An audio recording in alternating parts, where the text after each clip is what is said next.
Сәлеметсіңдер ме? 2-ші сынып оқушылары. Бүгінгі сабағымыздың тақырыбы мектептің жанында ойнаймыз. Здравствуйте, ребята. Тема сегодняшнего урока играем возле школы. Ең алдымен балалар, жаңа сөздермен танысып, оларды жаттап алайық. Для начала познакомимся с новыми словами и выучим их. Үй, дом, саябақ, парк, театр, дүкен, магазин, үзіліс, перемена, отыр, сидит, тұр, стоит, жатыр, лежит. Тағы бір қайталайық. Үй, саябақ, театр, дүкен, үзіліс, отыр, тұр, жатыр. Ал енді балалар, мына ережемен танысайық. Ребята, давайте познакомимся с этими правилами. Когда мы отвечаем на вопрос кімнің и ненің, добавляются окончания дың, дың, тың, тың, ның, ның. А теперь посмотрим на следующее. Если последняя буква слова и, ю – это гласные, также согласные л, р, и краткая у, ж, з, мы добавляем окончание дың, дың.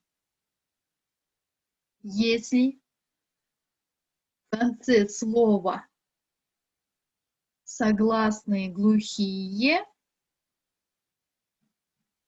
либо б, в, г, д, мы добавляем окончание тың, тың. Если в конце слова гласные, кроме и, ю, и согласные м, н, н, мы добавляем окончание ның, ның. Например, аю, дың. Қанат, тың. Әсем, ның. Дала, ның. А теперь прочитаем диалог и переведем. Мәтінді оқып аударайық. Менің үйім мектептің жанында. Сашаның үйі саябақтың жанында. Әнелдің үйі театрдың жанында. Біз үзілісте мектептің жанында ойнаймыз. Мой дом рядом со школой. Дом Саши рядом с парком. Дом Анны рядом с театром. На перемене мы играем возле школы. Ал енді балалар, суреттерді пайдаланып сұрақтарға жауап берейік. А теперь ответим на вопросы по картинкам. Саша қайда тұр? Где стоит Саша? А Саша стоит возле окна. Саша терезенің жанында тұр. Әлібек қайда тұр? Где стоит Әлібек? Әлібек стоит возле школы. Әлібек мектептің жанында тұр. Кітап қайда жатыр?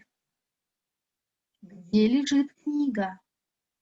Книга лежит возле тетрадей. Кітап дәптерлердің жанында жатыр. Қанат қайда тұр? Где стоит Қанат?